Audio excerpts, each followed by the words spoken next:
You are listening to the Horse Radio Network, part of the Equine Network family. What a beautiful day for horses in the morning. You are listening to the #1 horse podcast in the world. Here is your entertaining look at the horse world and the people in it.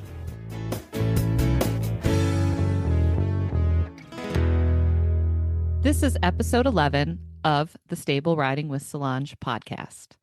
This is Solange Ellis, founder of Stable Riding for June 23rd. This is episode 11 of Stable Riding with Solange, part of Horses in the Morning.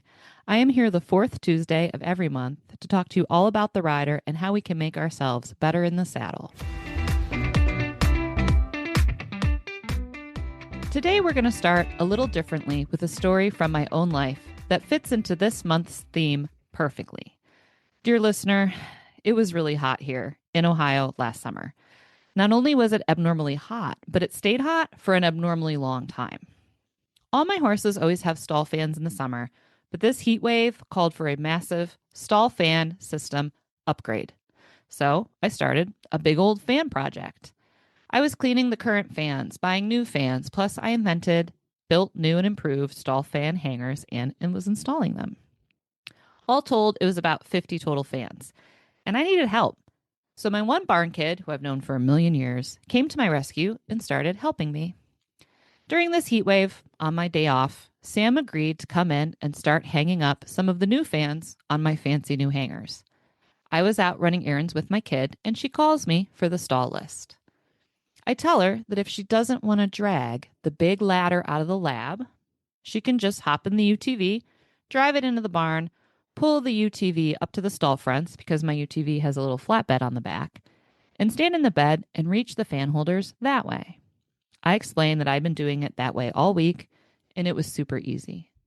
A few minutes go by and she calls me back, so I answer, through my car's CarPlay, and through my car's Bluetooth and speakers, I immediately hear her yelling, not everyone is 6 feet tall with freaky long Abraham Lincoln arms. Because, see, I have about 6 inches on her, and I simply forgot. I forgot that a physical motion, simple and easy for me, was impossible for her to perform.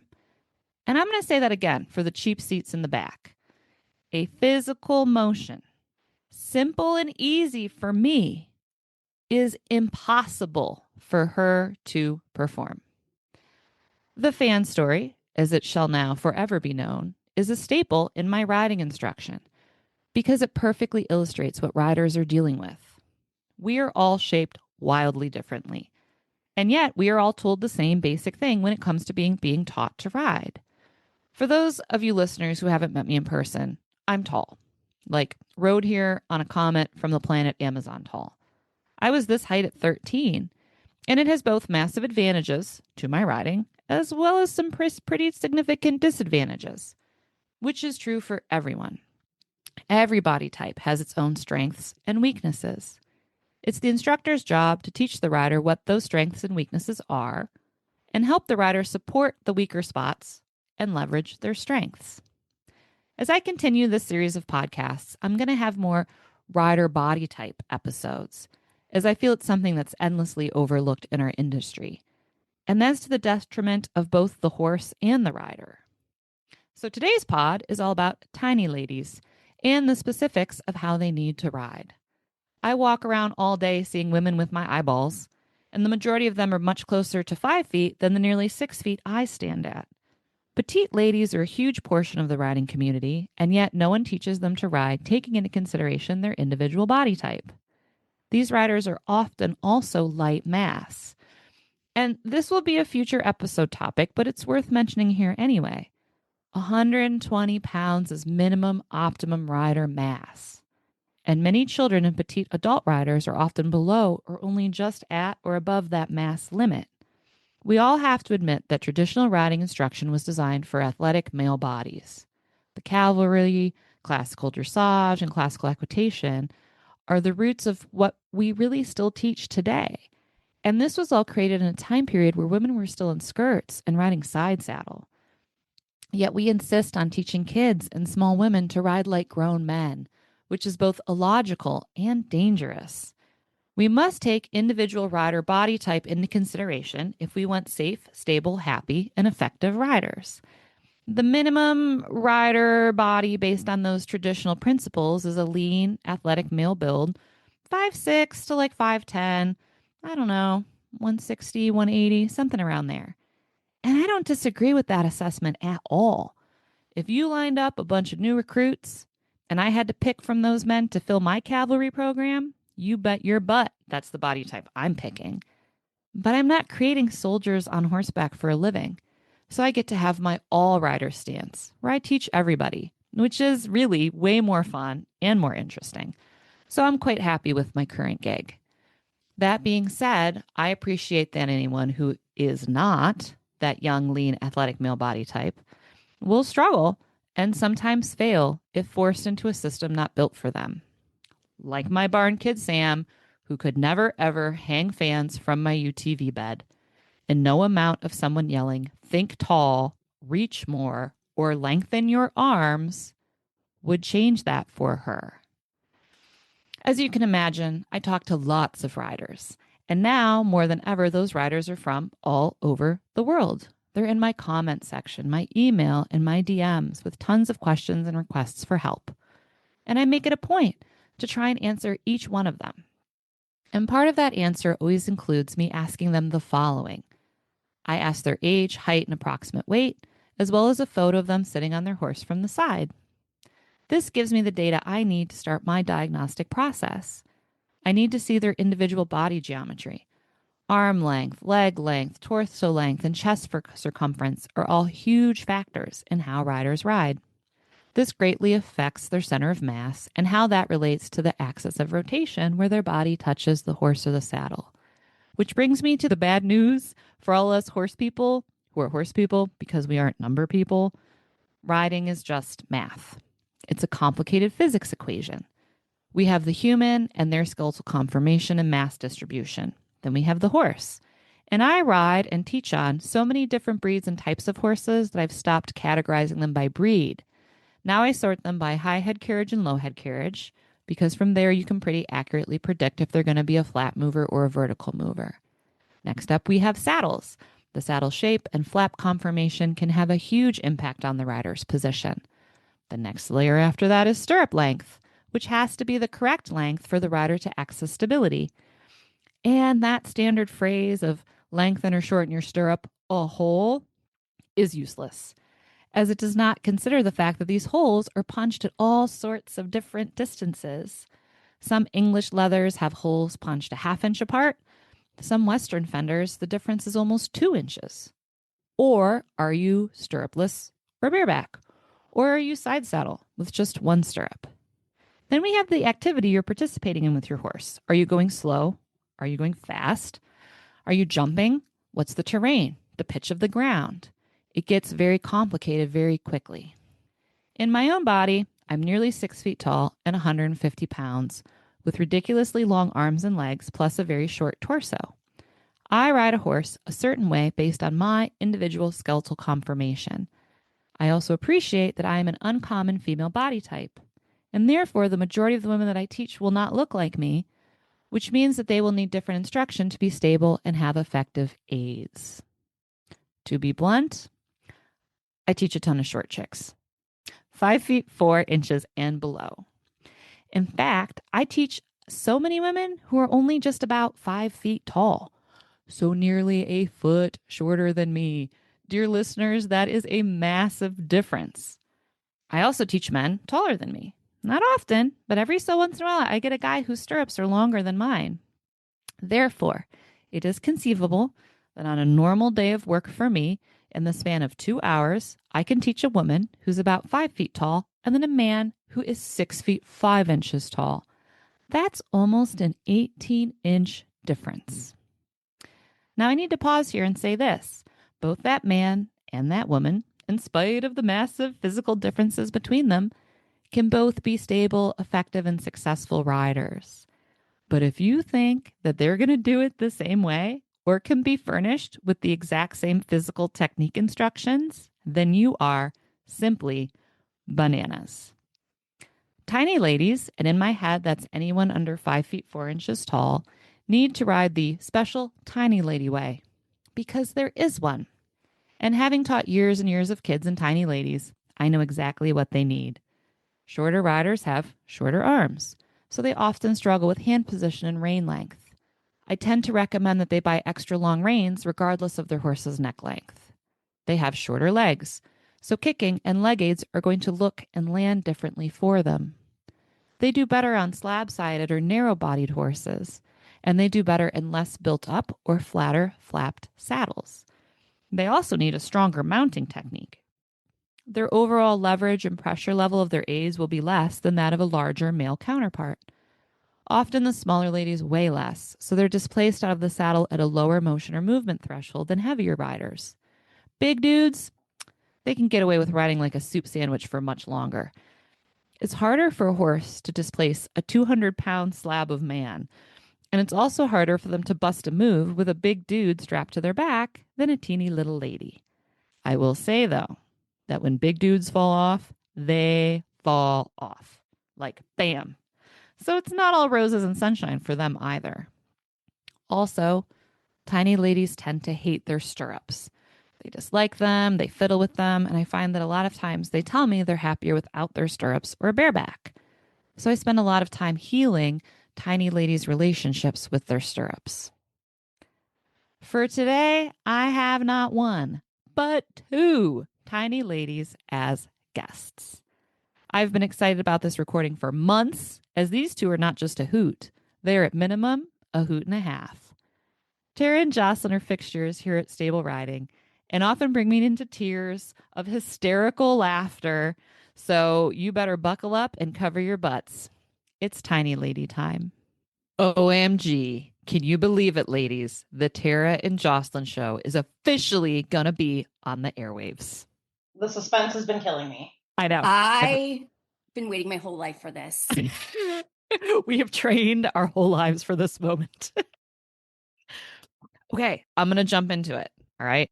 This is my first interview with two guests, but I think I have the questions spaced out. So everybody who's listening, this is my first time wrangling two tiny ladies via pod for the first time ever, but hopefully I can keep it straight. Tara, let's start with you. Can you tell us your age, your height, and your approximate weight? Yeah, absolutely. I am 38 years old. I am 5 foot with a very important half an inch on top. And as of a couple hours ago, I'm 153 pounds. So much like the old children's teapot song, I'm a little short and stout. Jocelyn, can we have your stats as well for the listeners? Absolutely. She might be short and stout, but I feel old and tired. So I believe I am 5 even. Like I might have been 5'1" at one point in my life, but I'm pretty sure I'm shrinking. And I weigh 128 pounds and the wonderful age of 45. Wow. You look amazing for 45, Jocelyn. You should never tell anybody. I feel the same way, actually. Yeah, you look great. You shouldn't tell anyone. Thank you. I appreciate that. Okay, ladies. So now, as you know, we move into giving the listeners a little bit of your riding background so that when we jump into the episode, they know kind of who you guys are and how you ride. So, Tara, if I remember correctly, you rode when you were a little baby, right? Didn't you ride as a kid, like some Western lessons? I did. I rode on and off a bit throughout my childhood. Started relatively young, and then I rode again in middle school, kind of like 12 years oldish, and then early 20s before I found you, I rode, and all of that riding was done through our park system here locally. They had a stables there, and it was just a lot of group classes and a lot of trail rides on some very old but very lovely horses. Yep. And then I've had you for, has it been 10 years? It has been, just over 10 years, actually. I think it would have been 10 years in April. Wow, that's crazy. I only know because I remember how young my kid was when we met. Yep. That's how I keep track of it. Because it feels like forever, but also yesterday at the same time. I agree. Yep. You can't, keeping track of times with people's kids is just a devastating thing in life. It really is. It really is. And then Jocelyn, you didn't ride until you were an adult because I was your first instructor, right? Like I had you from the onset. Isn't that true? The very, very, very first instructor. And I've had you 8 years? Working on 7 year years? 9 this fall. Oh my God. Isn't that bananas? It really is. I feel like it was just yesterday. Now, Jocelyn owns not just a horse, she owns the horse. She owns Queen Waffles. Can we talk about Queen Waffles for a minute? Actually, I'm pretty sure if we don't, she'll have my head. So absolutely. She'll be like off with her head. Off, absolutely. The best way I can describe her is we're not that typical rider horse combo. Sometimes I'm not even really sure who's in charge. She's It's the Waffles. sweetest. She's sweet. She gives kisses. She's like gives you the cuddles. Yes. I mean, really is. She takes excellent care of me. But truthfully, I know people laugh at our relationship, but it truly just works. Yes. She's got a heart of gold. If I happen to fall, she's there just waiting for me. Absolutely adore her though. She's a little bit fast, but I can't have anything boring. So Whenever I describe Waffles to people, I say she's never bad. Like she's too put together to be bad. Like it would be beneath her to like misbehave, but she's very opinionated. She reminds me of like one of those old timey, like really serious suffragettes who's like votes for women, but like her hat's pinned on really tight. Like she's got an opinion, but she's not going to be bad because that would be like uncouth. Don't you agree, Jocelyn? absolutely. I actually described her one time as she's like the employee who is amazing at their job, but kind of takes, leniencies every now and again, stays a little too late at lunch, comes in Yes. later than they should, leaves early, but she's so good at her job that you just have to hold on to Yeah. her because Nobody cares. Nobody cares. They're just looking past it. And this is a good example of when I try and match horses and riders. I don't always do it by what the rider's looking for or what the horse can do. I do it fundamentally by disposition because if the horse likes to be communicated to the way the human likes to communicate, the relationship always works regardless of anything else. So Jocelyn was a newish rider, an adult, right? And we sold her how old was Waffles? Was she 8? She was 8. We sold her an 8-year-old chestnut Arabian mare who was like greenish broke. And everyone's like, is that a good idea? And I'm like, this is going to be great. And it has been great. You might own another horse one day, Jocelyn, but you will never own another Waffles. I know. And she just turned 14 I and know. it kills me because even though I know she's not old for an Arab, Yeah, I she's going to just live for get sad forever. at thinking one day that, it's just not going to be the same anymore. I know. It's really crazy, isn't it? I love Waffles. I think she's so pretty that every time I walk past her, I go, Waffles, you're so pretty. And I've said it so many times in my life that I had a dream that I walked past her. And in my dream, I went, Waffles, you're so pretty. So it's like permeated my subconscious. Everybody says that, but here's what I just thought everybody was like laughing or doing it because all the time I'm like googly baby talking her. So I figured you guys were just doing it. No, I genuinely think she's beautiful, though she refuses to take a good photo. Oh my God, we're the same way. I take terrible photos. She takes terrible photos. I can only get a good photo of Waffles if she doesn't know I have my phone out. But you know what? That we just work though. Like you said something really like that stuck with me. She's not the perfect horse. She's the perfect horse for you. Yes. Snap. That has always stuck with me. That's a good line. Past me had a good line. I should write that down because I don't remember saying that. Oh man, it's like a core memory. All right. See, listeners, while I'm very tall, I really do, I think, as well as I can, understand and fully appreciate the challenges that tiny women have when they were in the saddle. And Tara, I remember your arms and hands being something that you struggled with in the beginning. And there was perhaps an incident with maybe a fish taco. There might have been, yeah. So earlier in my riding days with you, so I guess over the last 10 years, it would have been pre-COVID because that's how we keep time now. It is, yes. Yes, I had some real wonky donkey hands and arms. They were up, they were everywhere, they were doing their own thing. And at the time, it had caused me to fall off quite a number of times. And it was really the direct cause of it. Yes. And Rex, my horse, was not the biggest fan of crinkly sounds. Yes. So plastic bags, plastic bottles, things like that. He hated it. If he heard it, he would turn and take off with or without you. Yes. And the day of the fateful taco incident, I was walking Rex around the arena. I think we were towards the end of our ride, and Yep. I was handed a delicious, hot off the presses, homemade fish taco wrapped in aluminum foil. And so we were just standing, kind of near the bounding block at the end of the arena, and I was about to unwrap my taco and enjoy it on my, fateful steed. And Rex was not on board with that. As soon as I touched the foil, he turns to the right and bolts down the long side of the arena. Yes. Someone who shall remain nameless, Solange, was yelling, "Don't drop your taco." And I felt like that was some important information. Can you guys hear the face I'm making? That was not what I said. Literally exactly what I said more than one time. I said, drop the taco. Did not. So, at the advice of my very trusted coach and trainer, I did not drop my taco. So I have my foil wrap taco in one hand and the reins in the other. And Rex bolting is hysterically down the long side. Down the arena. So Rex hits the far side of the arena, the back wall, and turns relatively abruptly. He might want me to hit the wall, but he doesn't want to hit the wall. And so I go flying off Rex. Lands. And then holds her hand up.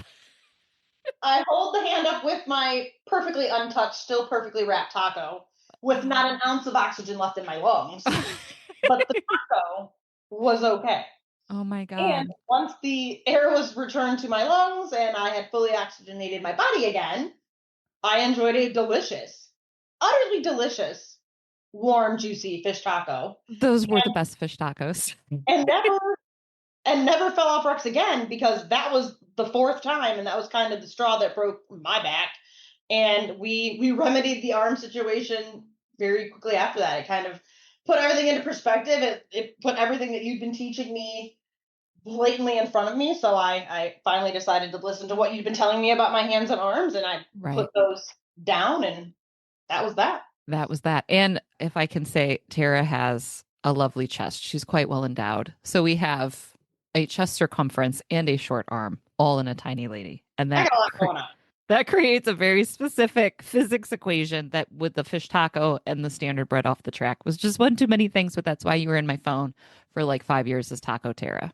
Yep. That's the Taco Tara. Oh, that's where it came from. So you were dropping lore here on the pod, Jocelyn. That's where the Tara barn name came from, that lovely taco incident, which is good, because there were a few more incidents that I'm really glad I didn't get a name from. So I'll take that.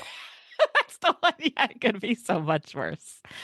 So Jocelyn, Queen Waffles is a dynamic mover. She has a high head carriage, and I knew the mare would jump when we found her. I did not know she would jump. Like, she has springs in her actual hooves. Like, that mare, jumps like the cow jumping over the moon. Do you feel like there are times when you get displaced out of the saddle by her motion sooner than maybe like I would, being taller and heavier than you? I'm especially thinking about all those fences that you jump at the hunt and at the hunter paces, and that maybe there was a blessing of the hounds where perhaps the entire field clapped for you. Oh, that hunt, that blessing was probably one of my top tier riding experience ever. And so many stories came from that afternoon. But yes, I do maintain that the entire first flight applauded for me as I went over a jump and I was brought forward. Yep. And then, I kid you not, one leg straight up in the air, the other one kind of back, head just on my horse's neck. By the way, she is a saint too, because unfortunately there have been a couple times that I've fallen on her neck and she just is like, whatever, just pick yourself back up. Yes, that did happen. And I will tell you one other thing. I don't know if you remember this from that ride. That was the same day that I looked at your daughter and I said, if I don't open my hands, I'm going to die. And there was not an ounce of me joking. I was dead serious. Yes. And after that, after every jump, I thought, and I'm like, I got to open my hands, open my hands. I opened my hands and I survived. She will pull you forward if you don't. Well, and here's what, let me paint the picture for the listeners. So Waffles has a high head carriage, right? She's an Arabian, and she goes up to the fences with her heads quite up, and she wants to jump. So Jocelyn has good rein contact, so she's not like jumping the horse in front of her as she's jumping the fences at the hunt. But then the mare goes really up high, but then she has to come back down. She has to land. And on landing, Waffles' head moves away from Jocelyn's body as Jocelyn is beginning to sit back because at the hunt, you don't land on your horse's neck, you land in your feet. So you have to stand your landings, kind of like an eventer who's jumping a drop jump. So the distance between Waffles' very long neck and head that's going down on the descent and Jocelyn's teeny tiny little Jocelyn arms is a really big distance. And if Jocelyn doesn't relax her hands and open up her hand pressure so that as Waffles lands, the reins can kind of slip through her hands a little bit, Waffles yanks Jocelyn bodily forward, which is how you end up slightly upside down and monkey clinging on her back. Yes. I believe the name I received that day was a stage 5 monkey clinger. Stage 5 monkey clinger, yes. And I've Yes. taught 3 tiny women in the last few weeks at different events that I've had since I've been back from Western states in California. And I look at them all, I'm like, you're just like a stage 4 clinger, right? And they're like, oh yeah, I just cling on. And that's an option available to them because they're so petite. At my height, I can't cling. If there's a wrestling match with reins, I'm definitely not winning. I know. Waffles will teach you that physics is real. Mean, there's, That mare jumps, man. That mare jumps she like sure she does. means. I wouldn't have it any other way, though, to be honest with you. I love it. I love to clear a fence by a foot. I'm always the most comfortable. I don't like to hear hooves hitting coops. I like a lot of air. I like a nice, generous amount of room between me and my obstacle when I'm jumping. Tara, we spend a lot of time together in the lab. Between the cold weather up here, Tara's not a cold weather fan, and the fact that you have a brand new little baby girl, Miss Sawyer, there are times when it's hard to ride consistently. And I know you love your Equisizer and your Equisizer time. So I'd ask you to tell the listeners a little bit about how you feel about the Equisizer in the lab and how you feel that it keeps your skills up during those busy, tricky times of your life. Yeah, absolutely. Over the last few years, there have been a few gaps and breaks in my riding, whether it be a couple weeks or a couple months. And most recently, tomorrow will be my first lesson back after a year from becoming a mother. And we're going to be in the lab. And we will be in the lab. And without the lab and without the Equisizer, there is zero way I would have been able to maintain any sort of my riding form during and after those breaks. And having the Equisizers at my disposal and being able to have some time off, whether it be for winter because it's 3 degrees all the time and I'm not putting on 56 layers of clothes to ride because it's miserable, or if it's I've been out because of my daughter, it will allows me to get back in there and get my body ready and get my body primed and kind of reactivate that muscle memory that I may or may not have lost over my time out. And the Equisizer has been absolutely fantastic at that. If it weren't for the Equisizer and if it weren't for your lab, I without a doubt would have lost weeks, if not months, of skills and work that I've put in over the last 10 years. And, I'm sure when I get there tomorrow for my lesson, it'll become evident to me where things stand, but I have no doubt that having the Equisizer will help me get back to where I was quicker. It helps us and it helps riders not lose the skills that we're not using during our time off, whether it be injury or anything like that. And it's something that I couldn't imagine riding without going forward. Having the Equisizer and having the tools that you have in the lab have truly helped shape who I am as a rider, because it allows everyone who uses them to focus on just your skills, just your body, just placements, just muscles, instead of, having to worry about the Rexes or the Waffles of the world as to what they're thinking what they're going to do underneath you or what might happen as kind of an outside force while you're riding. So I do not know where I would be in my riding journey without the lab and without the Equisizer. Well, and I think too, it makes re-entry seem more achievable. It's one thing to go, I haven't been on a horse in a year. I'm going to go in the lab and get on the Equisizer and stretch and kind of move around and look at my body in the mirrors and just do some light exercises and feel where I'm at, versus I haven't been on a horse for a year. Now I just have to get on one. I just got to put my foot in the stirrup and get on a horse and hope everything works. I think it can make re-entering more difficult. And that's how a lot of people end up stop riding, because life interferes. They don't ride for a long time. And now the task of reentry in the saddle can feel overwhelming and insurmountable. Yep. And it makes it difficult to access. Yep, You I know? couldn't agree more. It's helping. I'm not that I wouldn't be excited to come back if I had to go straight to a horse. That's great. Obviously, I ride horses because I love horses. But the fact that I know that I can go into the lab, I can work on what I need to work on, I can get loose, I can get my hips going, I can get to a point where I'm comfortable and ready to be like, yeah, sure, let's do it. I'm going to go out there and I'm going to kick butt. Really helps your confidence, and it helps just solidify that you're doing things the right way after a long time off. Jocelyn, like many petite, compact, like body type riders, like I call like the top of the cheerleading pyramid, like gymnast body types. Sometimes larger motions are harder to sit because it's a bigger motion. You have less torso. You don't have that like vertical length to kind of allow that mobility in your body. And Waffles has, let's call it a one of a kind canter motion.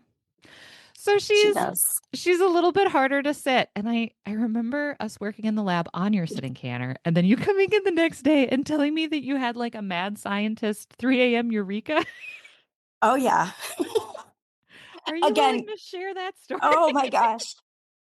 Absolutely. That was, again, I have a lot of those moments. Normally they're like bills or work related. Right, something fun. But that night I could not sleep because I'm like, what am I doing? I rock it in the lab. I mean, I'm moving, I'm going, and then I get on my horse and it's like flump, flump, flump, flump. I'm like, what is happening? So I get my phone out and I had a video that you had recorded of me cantering Waffles down alongside. And literally 3 a.m. in the morning, I'm sitting there and I'm just taking my finger and sliding back and forth frame by frame. And it hits me. And I'm like, holy, put any swear word in there because they would all fit. I'm not even moving correctly on my horse. I had no idea. And I'm talking years. Like this wasn't like, hey, I just started my lessons, blah, blah, blah. We were ways in. We were ways in. Yeah. I mean, and it was me. What my brain thought my hips were doing was completely different than what they were actually doing on a horse. Like it wasn't, I was like scooping the saddle versus that back and forth motion. Yes. And yeah. And I just thought I had it. So I watched that video and I am my mind is blown. I can't go back to sleep. This is like just too much. I think I told you the next day, I was seriously thinking of calling you at 3 a.m. to tell you. I'm like, well, she's probably going to think I'm weird then. And that's not a good idea. So I'm talking myself out of it. So I came in the next day and I know I looked like a crazy lady because my eyes were glassy because I was up all night. And I was so excited to tell you. And I will say from this moment on, things have not been the same for the better. I remember you coming in and you're like, it's 3 a.m. and I'm watching the video and I'm like, these are my hips. I'm on my, you get on your horse. She's like, is this it? Am I doing it? Is this it? And I'm like, yeah. She's like, I felt like a crazy person. And I went, Jocelyn, that's called like a breakthrough. Like you had like a eureka moment. Like you received a download from the universe. So I'm pretty sure I woke my husband up that day, or I think I woke him up that evening or that night, 3 a.m. Not because I wanted to tell him, but just because I was like, holy, talking to myself, watching the video. I just, so much excitement. You would have thought like I just won the lottery or something. It was a huge deal. It was a huge deal. And part of it was I had the lab because when you started with me, I didn't have the lab. So we didn't have the tools.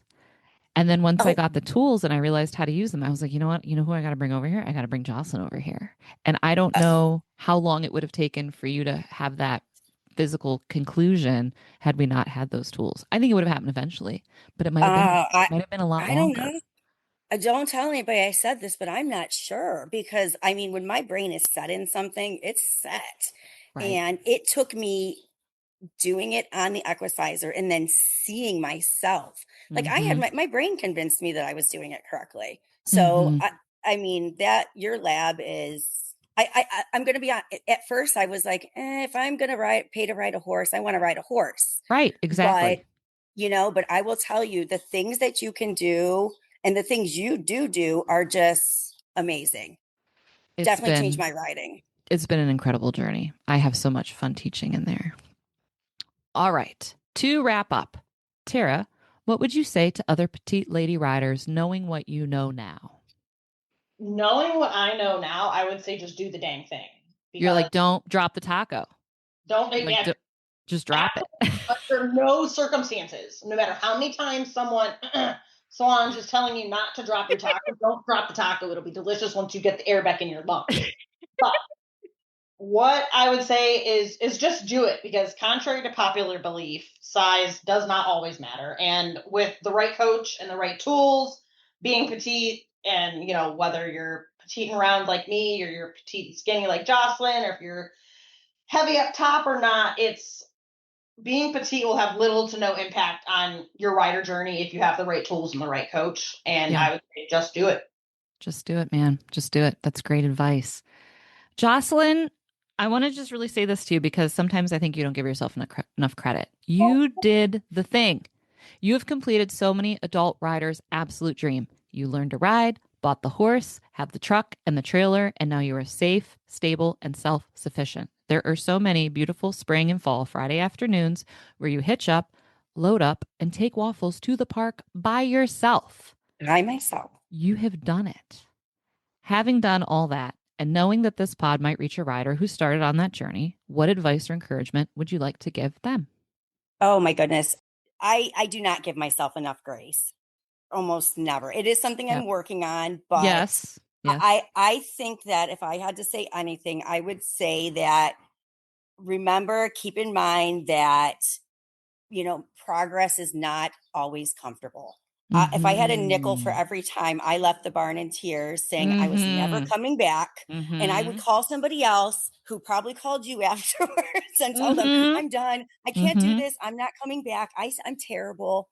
I think that would be just to give yourself grace, whether you are starting this journey, and don't compare your chapter 1 to somebody else's chapter 20, because that is something else that I do frequently.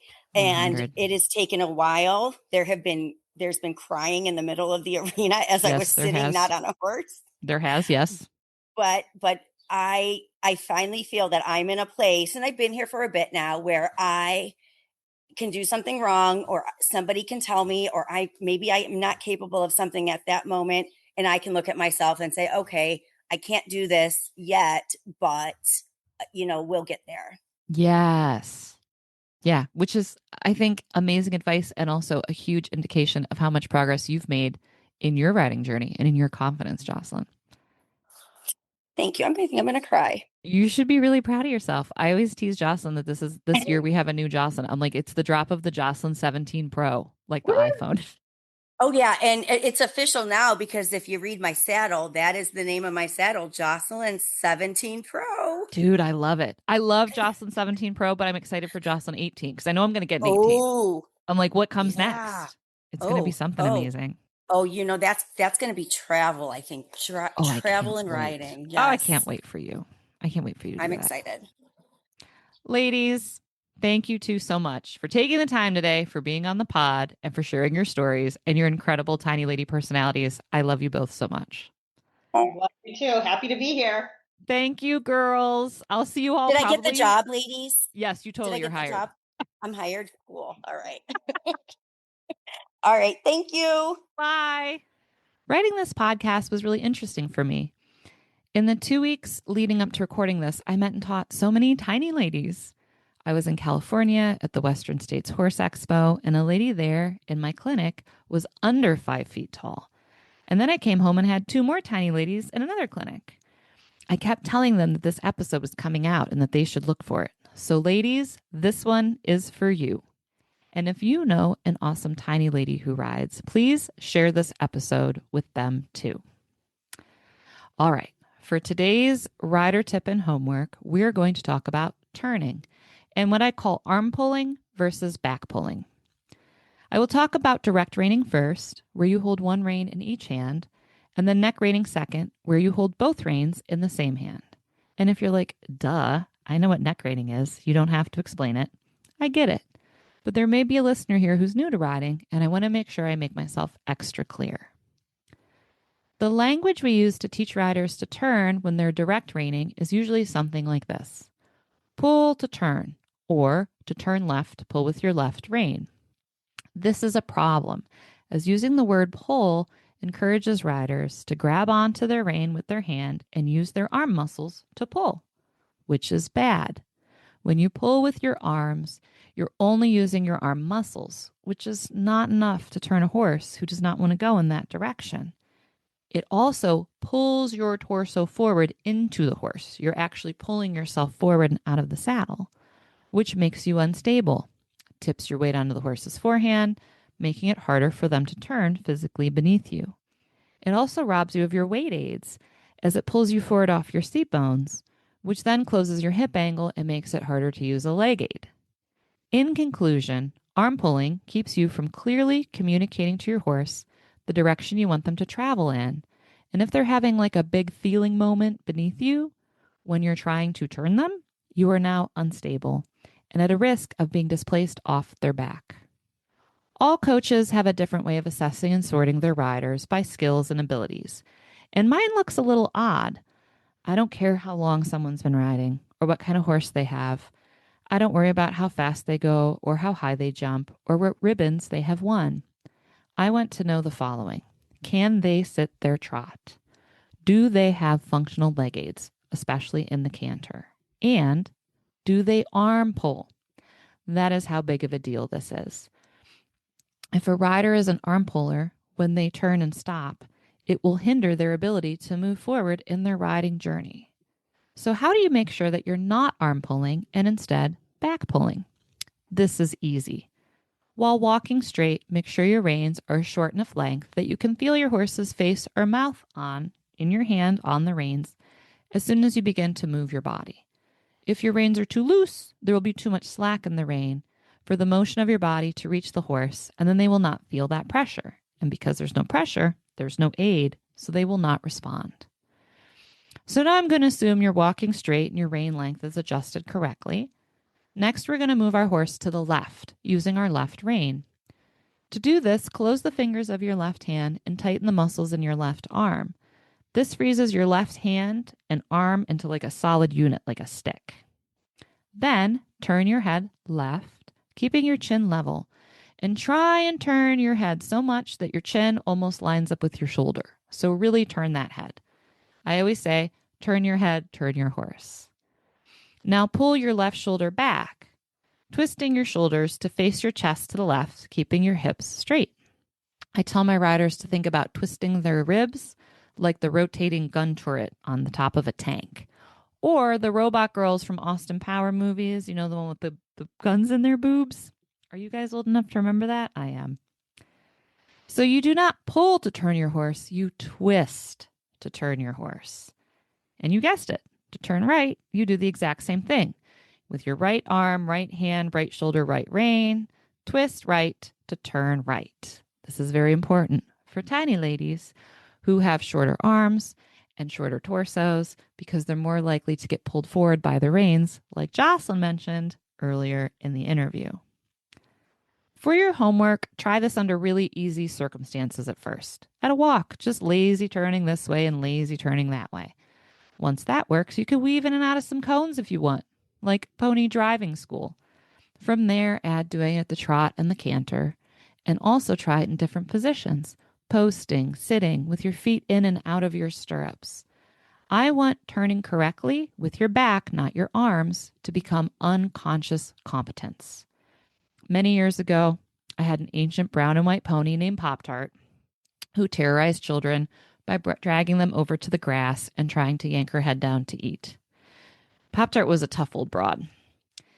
And I used to tell the kids that if they needed to keep her away from the grass with their rainbow reins and their scrawny little kid arms, they had to think about being a strong wood board and not a smooshy marshmallow. To teach them this, we played the treat game, where I had a big old bucket of treats and I'd stand in the middle of that arena and I'd shake those treats and I'd call Pop-Tart toward me to try and lure her to come over to me. And I'd tell the kids, she can't have a treat this lap. You got to keep going. And the kids would have to use their arms like a board. They'd have to lean back and back pull to walk her past me. And then on the next pass, we'd let her come in and get a treat. And then as we went, we'd start to make it random so Pop-Tart couldn't anticipate. And the kids learned to be their best bored selves and not smooshy marshmallows. And the pony got a bunch of treats. It was a win-win. In fact, the kids liked it so much that even when they didn't need it anymore, they used to request it. They go, Miss Solange, can we play the treat game? And I go, sure, we can do whatever you want, kid. So if you really want to practice turning and have a little bit of fun, grab a friend and some treats and play the famous Pop-Tart Pony treat game. Now, for my neck reining riders, you're not going to have the same arm pull, back pull problem as the direct reining riders, as you're moving your hand or your arm laterally over to the side to turn your horse, not pulling back. What we do have at the intersection of tiny short arm and neck reining is a possible hand position problem. Since the hand position that you have when you neck rein at the neutral point where you're not turning your horse is in the middle of the horse's neck or the saddle, often these riders will end up having the shoulder of the hand that they hold their reins in rounded or pulled forward as they're reaching that hand forward into the middle of their body. So it's very important that these riders set the position of their body first and then that of their rein hand second. So I would recommend sitting still on your horse and sit straight and even on your horse with even pressure in your seat bones. Lift those ribs up so that your shoulders fall flat in the back. And then from that position, without changing the structure of your torso or the weight distribution in your seat bones, place that one hand in front of you on the center line. In order to not pull that rein shoulder forward, you may need to think about holding that hand much closer to your body than you think. I'm constantly telling people to put their hands closer to their lap. The biggest fault I see with my neck reining riders is that they displace that rein hand too far forward and it pulls that shoulder forward and it breaks the structural integrity of your body, which makes you unstable, muddies your weight aids, makes leg aids more difficult, etc., etc. If you're a neck reiner or a direct reiner and you have a question, email me, preferably with a picture of you from the side on your horse. My email is solange@stableriding.us, and I am literally actually here to help you. It's my job. You can find our show notes and links to today's guests and products in the show notes on your podcast player or on my website at stableriding.us. You can find us on Facebook, Instagram, and TikTok as Stable Riding. We are here once a month on the fourth Tuesday of every month. We have our open RSS feed. Just search Stable Riding with Solange in your podcast player, or you can find us on the main Horses in the Morning feed. All riders can be stable riders, and a stable rider makes for a happy horse.